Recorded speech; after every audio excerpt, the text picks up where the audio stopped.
It's a Wednesday edition of Running Point on ysnlive.com, brought to you by Greenwood Chevrolet in Austintown. And man, it looks a little different in here today, as we have a packed studio house to start off the show. We are joined not just by Ty Bartell, our co-host, but we're joined by Mike Bailey, head coach of Salem Boys and Girls Soccer, and Boys Soccer senior captain Max Kemats. Guys, thank you so much for coming to the studio today. Yeah, thanks for having us. It's exciting to be here. Yeah, we're open. I'm glad Max is here. It's good to have face with the program around as well, besides me. Absolutely. For Mike, we can say welcome back, because we've had you in the studio back in the beginning of the season. I think before you guys even started a game. I think it was previewing the season. Yeah, I think we were even a week and a half away from first kick. Yeah, and here we are, last week of the season before tournaments. Yeah. From then to now, what kind of? I mean, obviously, the girls have had a historic season, more wins than I believe in program history, right? Correct. Yeah. And the boys have had a great season as well. What kind of things have you seen from your team from the beginning of the season to now from both teams? Both of them, both boys and girls, just buying it. We set some lofty goals on both sides, the boys and the girls, and we've reached the majority of them so far. And obviously, there's definitely some still out there, a big one hanging out tonight. But we're excited for it. And like I said, the boys and girls on both sides just really have committed to what we talk about: competing, being a team, playing for each other, all those cliche things that come in with sports. They've been there, and they've taken hold of it. Coach, I think it's no question that your coaching motto of "stay even" has probably been ringing within the YSN studios. I don't know how much you watch our show, but we probably use it at least once a week. Nice, awesome. We love it. I love so, I mean, speaking to one of your captains as well, too, Max, speak to me too. I mean, for such a motto, and it's one that you use, you say, across both platforms, for both the boys and the girls teams. Talk to me, for you, what it means staying even on the soccer field, game in, game out, and being able to produce successful seasons for the Salem soccer team. Yeah, absolutely. There's a lot of highs and lows within the game. Maybe you don't get a call that goes your way. It can't affect you. It's going to affect your gameplay. It's going to affect the team. So yeah, just throughout the whole game, the whole season, you got to stay even. Absolutely. It's easy. It's easy to kind of adapt to bouncing back from something that doesn't go your way, but you also have to stay even when things are really going your way and not getting too high. Talk about handling that side of things too, and trying to not get too high on the big moments of this season. Yeah, last night we went up 1-0 with about 30 minutes left in the game, and it's hard in a big game like that to not get excited and not be hyped. Right. But we really did dial in, play our game, and not go too crazy with our ball handling, anything like that. It was really good. Coach, I want to talk to you a little bit too about not the motto, but also the playing while the highs too. Talking about the girls team now. I mean, a successful season, 14-1, I believe your record stands at. And I mean, with such a successful season, you got to imagine that there's a lot of highs throughout the season. Talk to me about what it's been like in the atmosphere of the girls' locker room, trying to just bring that energy back down and making sure that they're dialed in game to game, and they haven't really gotten too high on themselves this season. Obviously, they've come out successful game to game. Yeah, the girls take a different approach than what I'm used to. Like, if you come and watch our warm-ups and pregame, they've got their own speaker that they bring, and they've got that thing cranked, and there's all the kind of pop music you would be listening, like typical high school teenage girls would be listening to, and they're dancing, they're having fun, they're super, super loose. And I'm not that way, like, at all. So it took like a little bit, like, cause that's what they do. And I don't want to change that at all. And it's become something now where like all those coaches are involved in, and it's become like this really loose atmosphere in warmups. And then when that whistle blows and kicks off, they click in. And, we've done a really good job across the board, whether that's defensively or offensively. The girls are playing well together. They're communicating.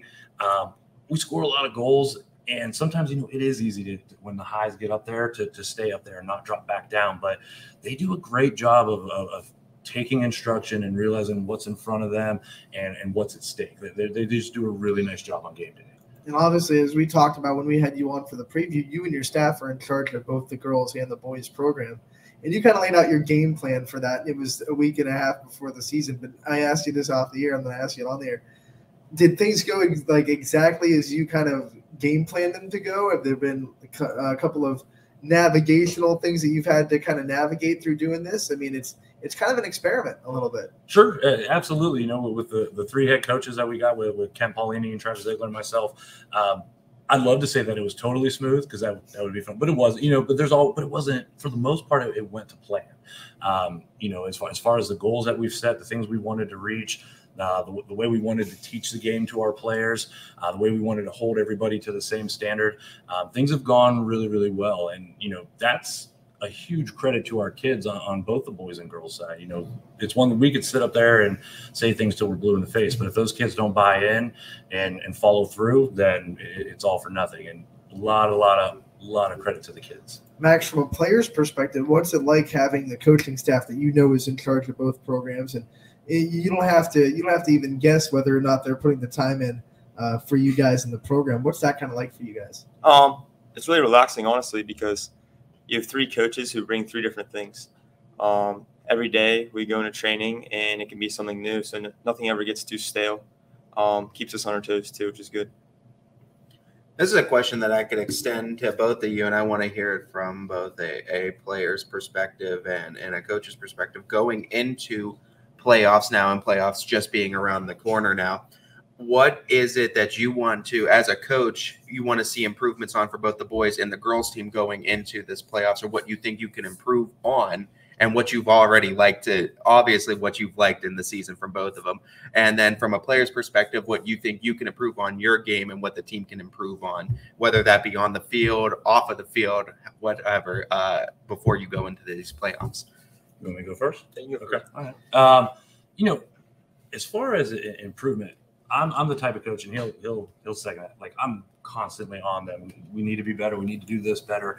And we have a good rapport with the players that they know that we're looking out for them, that we're there's three of us, but we're on the same page. We're trying to accomplish the same things. As far as the boys going to the tournament, a big thing for us is just playing together a little bit more, getting the ball off our foot a little bit more for sure. But other than that, at this point in time of the year, we're not looking to reinvent the wheel for us. We know what we're good at. We know what we're not good at.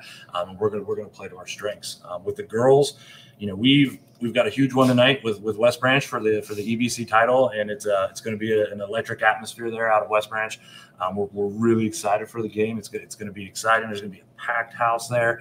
But the girls are playing some good soccer. But again, they know as well, we're never complacent as a coaching staff. Like, we're constantly pushing them, trying to get more out of them, trying to see things.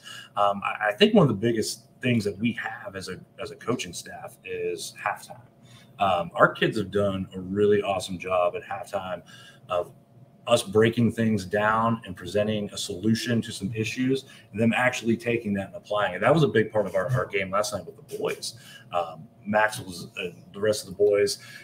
We saw some things that we were doing incorrectly, and we went into halftime. We talked about it. We drew it up, figured it out, and things went really, really well in the second half for us and had lots of opportunities to finish. I like that you bring that up, because the more soccer coaches that me and Ty have talked to, the more we've realized how important halftime really is, because they've told us, and all of them have told us, you don't really get a chance to make adjustments during the game. Mm-hmm. There's no timeouts. There's no let's huddle together and talk about it like every other sport. Halftime's all you get. So, I like that you bring up how important, how good you guys have been in halftime adjustments. And, you only get maybe 10 minutes for a halftime, mm-hmm. 15. 10. So yeah. So you gotta use your time management really well. Let's preview this game tonight against West Branch for your girls program. Obviously, shining stars on both teams, very good players on both teams. What kind of things should we expect from this game? What kind of things do you expect from this game? Without giving away the farm, can you go into a little bit of a game plan or a little bit of a things that you guys have to do, keys to victory for Salem? Sure. We'll say, as far as the game plan is to win. we'll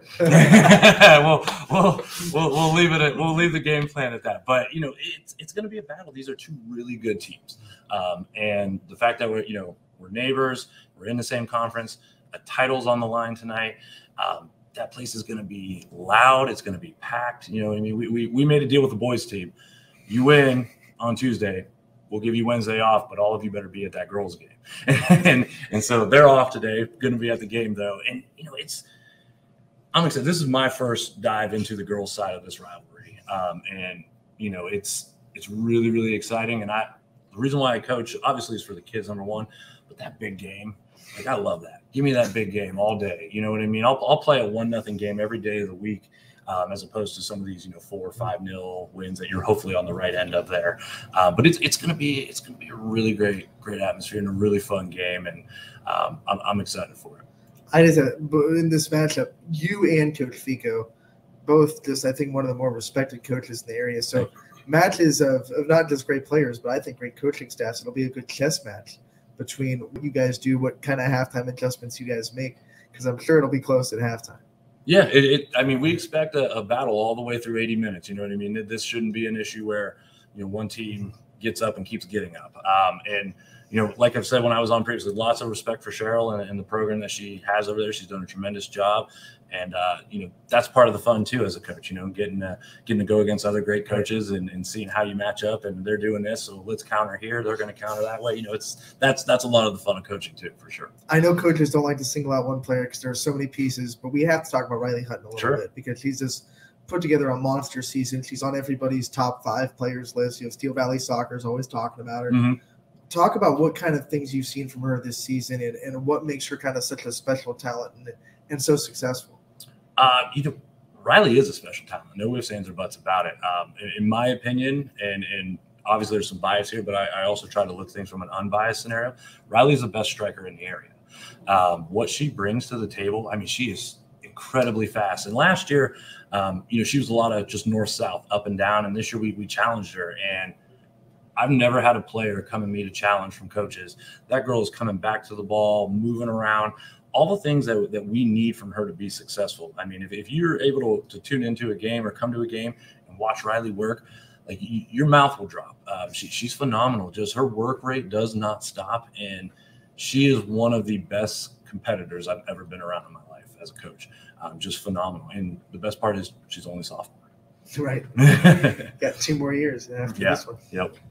Max, talking about that from a competitor standpoint, and to further that question too about the improvements that you want to make going into the playoffs, talk to me a little bit too from a captain's perspective, from a leadership perspective. What kind of responsibilities you take on for the team too, going into a playoff run, going into the tail end of a season? What do you look at it for the team from a leadership perspective, and what kind of responsibilities you take in that for the team? I feel like the biggest responsibility I have is making sure the team stays even throughout the whole match, for real. But another thing I like to bring is the energy. I think it's really good to set the tone early in the warm-up to see how the game goes. So that's what I really like to bring when I'm big responsibility for me, for sure. And one of the things I want to ask you is just what kind of things do you think, from freshman you to senior you? I mean, of course, you've grown up a lot. What are some of the biggest changes you've seen, not just as a player, but I'm sure as a person as well? I've seen a culture change in Salem, I feel like, of soccer. There's a really good thing happening in Salem right now for soccer. A culture, it really is brewing of hard work, integrity. It's going to be good in a couple of seasons. It's really good right now, but it's going to keep growing. Coach, to kind of add on to that question for you too. I mean, looking at this, we previewed both these teams prior to the season, and we had extensive conversations about both of them. Looking at what you thought both of these teams were going to be this season to now, what has been the biggest surprises for both teams for you, whether that be on play, off play, field, well, whatever it has, have you? What has been the biggest surprise for each team for you? Great question. On the boys' side, we're pretty young. We've got Max and 2 other seniors, and 4 juniors, and the rest are freshmen, sophomores. We basically start 3 freshmen consistently, and occasionally a 4th freshman starts when we have somebody injured and things like that. And just to have that young of a group, and especially like our 2 strikers up top are sophomores, our attacking mid's a freshman, our center defensive mid's a sophomore. So to have up the middle like that, have young guys, you got to have guys like him in the back leading the way, and just that surprise of those guys stepping up as well as they have for the boys. That's been huge for our season. We had some guys that unfortunately didn't come back out this season. Some guys chose to just stick with cross country because it's so much for them to do cross and play soccer, and just to have those young guys step up and still for us to accomplish a lot of the goals that we set out is awesome, and shows the program's headed in a really, really good direction. The girls, to be honest with you, there's not a ton of surprise there. Like, we knew we had a very stellar girls team, like a really strong team coming back. And we knew we needed to push them and get them ready for tonight. Tonight's like before the tournament, you can't ask for much more. You know what I mean? Play your rival and play for a championship. Like, it doesn't get better than that, but the girls went the way we thought it was going to go for the most part. Don't get me wrong, there's some hiccups and some great things that are unexpected along the way, but both teams have just answered the call to coaching and started playing for each other consistently every single day, and it's been awesome. So you kind of expected the girls to be as good as they are, but I'm going to ask about their confidence as a team. Do you think they came into the season with that kind of confidence, or do you think they built it as games and wins started adding up? Hey, okay, we're putting together something special. Let's start to get this swagger, this confidence, because now I know they have it, and I can see it in your post-game videos. I can see it on social media. They have this kind of attitude, swagger, that unbridled confidence. Not bad confidence, but good confidence in themselves. Do you think that was at the beginning of the season, or do you think that's grown from the beginning of the season to now? Part of it was absolutely there in the beginning. They had a really successful season last season. I think they went 14-3 or 14-4. I can't remember off the top of my head. But that momentum, that good feeling, that good play carried over into this year. And then as those wins start mounting up and we start playing together as a team, they start seeing their potential. For sure, the confidence builds and it builds. But it's been a really fun ride on both sides. And, the girls doing what they're doing. Like I said, they're so loose, like in warm-ups, and the music's going, they're dancing, they're having a good time. And then, as you've talked about, like the bell videos, they ring the heck out of that bell, and then chaos ensues afterwards. It just everybody running at the camera having a good time. So it's been a lot of fun. There's a distinct difference between the boys' bell videos and the girls' bell videos. There sure are, yes. Yep, there sure are. The boys, they ring it and just walk off and clap, and the girls go nuts. It's a good time. I'm sure, even though we can't see it on the boys' videos, it is a pride for you guys to ring that bell and get those wins.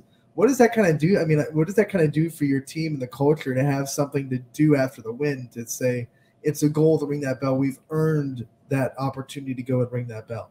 Yeah, I think it definitely motivates the boys to work hard, get the W. We don't ring it unless we get the win. Right. So it really puts some pressure on our back, and I think we benefit from it. And it's something we talk about. Hey, let's get this win and let's go ring that bell. You know what I mean? It's a motivating factor for sure. And you said it wasn't even your idea. Yeah, right. So we talked a little bit about the surprises, and I'll focus on the boys team for this one. And you talk about all the young players that play on the boys team now. Obviously, from beginning of the season to now, there's going to be a lot of growth that happens in that. From both a player's perspective, as an upperclassman, and a coach's perspective, what has been the most growth you've seen on this boys team from beginning of the season to now? You want to go first?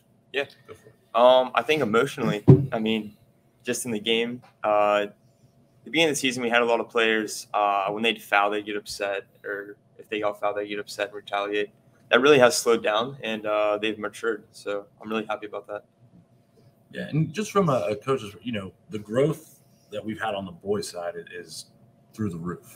When you have that many young kids and you end up winning 10 games, they've had to have stepped up.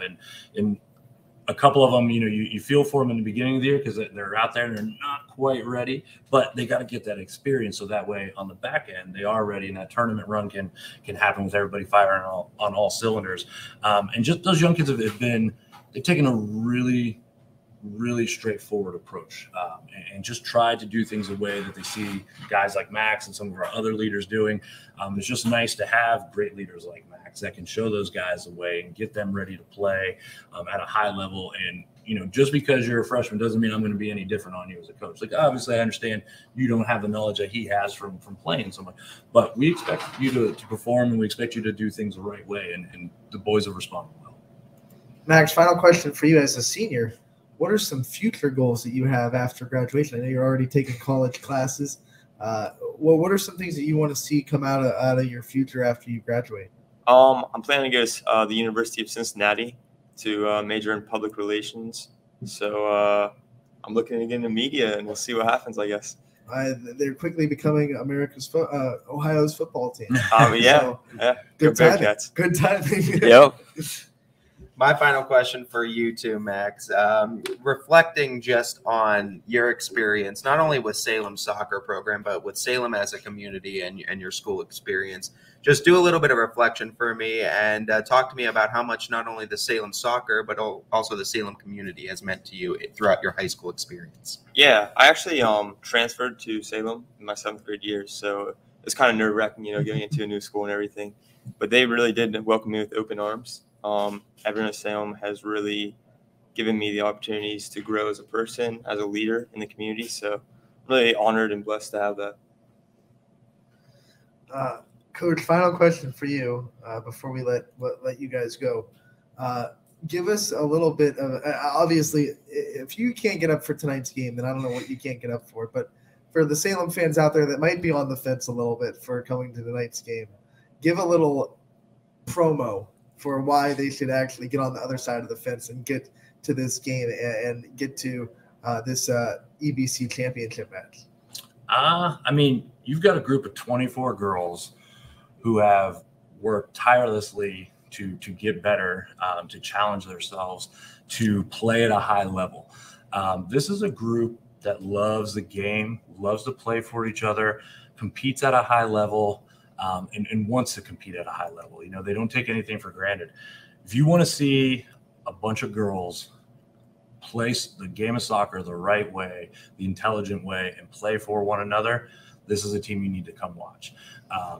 Strong from top to bottom, and some reserve players that are ready to roll as well. And we're excited for tonight and our opportunity to grab an EBC title in a highly contested match.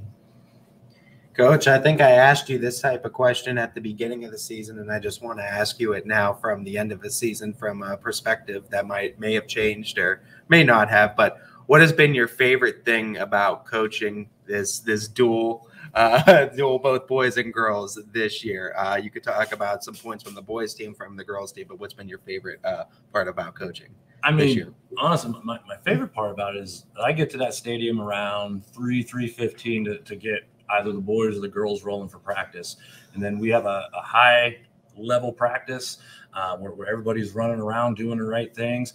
And then that team finishes, they greet the other team as they come in, and then they're off. And then we've got that. And then it's match day, or, and if it's an away game, sometimes I'm driving instead of riding a bus, which I don't like to do, but sometimes we have to because we got to get practice in. But it's just having, I spend my night coaching soccer at the high school level for anywhere from 4 to 8 hours a night. And that is something that I've really, really enjoyed, and getting to know these guys even more, even though I've returning to them, and then getting to know the girls on a personal level. It's just been an awesome experience. And I'm really thankful for it. And I'm excited what the teams have brought as far as to our coaching style with Travis and Kent and I. And we're excited for the tournament. We're surely excited for tonight. We can't let Max off the hook for that question. So what's your favorite part of having this coaching staff? I love the diversity they bring. It's always something new with them. I think each one, they bring something new to the table. I think there's a real energy that you can get from each one of them too as well. So I think it really benefits us and does us good. Gentlemen, thank you so much for joining us today on Running Point in studio. It was so great having you. Coach, good luck tonight against West Branch. Max, good luck the rest of the season. We look forward to talking to you guys again real soon. Yeah, thank you guys. Appreciate it. Really do.